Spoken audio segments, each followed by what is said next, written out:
Hey guys, আসসালামু আলাইকুম। It's me moon from moon blog. আজকে আমি চলে গেছিলাম ইসুপুর কুঞ্জলতা ফুড পার্কে আমার আপুর সাথে। অ্যান্ড এখানে আমি আর আপু উঠে বললাম শ্রীনগর থেকে ভ্যানে করে আমরা চলে যাব ইসুপুর। অ্যান্ড ওইখানে হচ্ছে কুঞ্জলতা ফুড পার্কটা।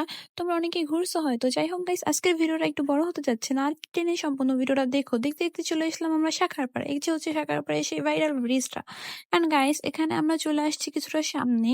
অ্যান্ড দেন আমি আমার আপুকে নিয়ে ঢুকে পড়ি কুঞ্জলতা ফুড পার্কে। তার আগে আমরা এখান থেকে টিকিটটা কেটে নেই। অ্যান্ড টিকিট কেটে সামনের মানুষের সাথে লাইনে দাঁড়িয়ে আমরাও ঢুকে যাই পার্কে। অ্যান্ড এখানে আমার আপু ভিডিও নিতে ছিল, অ্যান্ড আমি ওর সাথে একটু ফজলামো করতেছিলাম।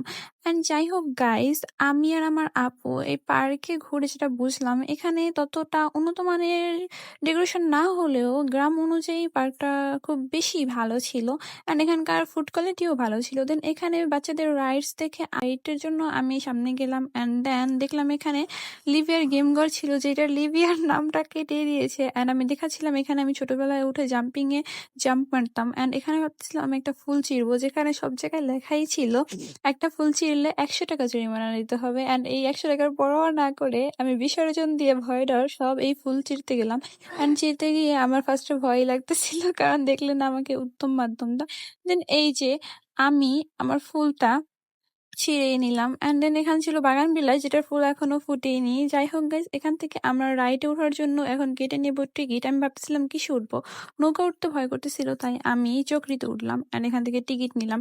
অ্যান্ড টিকিট নিয়ে আমার মনে হইলো আমার 50 টাকায় লস, বিকজ অফ একটা রাইডে যদি সবাই মিলে আমরা না উঠি তাইলে একদমই মজা লাগবে না।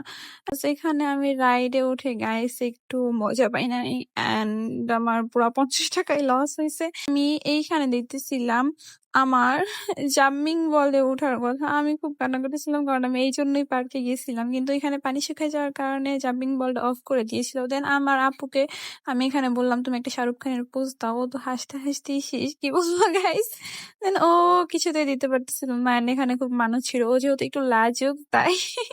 যাই হোক, এখানে আমরা এখন ফুড অর্ডার করবো। দেন এখান থেকে আমরা 2টা burger and cold drinks order করি, যেহেতু সন্ধ্যাবেলা ছিল, বাড়ি খাওয়া দাওয়া করা যাবে না। অ্যান্ড আমরা বার্গারের চেহারা দেখে এটা রিভিউ দিতেছিলাম, একটুও মজা না, একটুও মজা না, হায় হায় পুরো টাকাটাই লস। কিন্তু হচ্ছে কি, বার্গারের টেস্টটা খুব মজা ছিল, পরে আমরা খেয়ে বুঝতে পারছি। অ্যান্ড এখান থেকে আমরা বাড়ি ফেরার সময় কিনি একটা মুরগি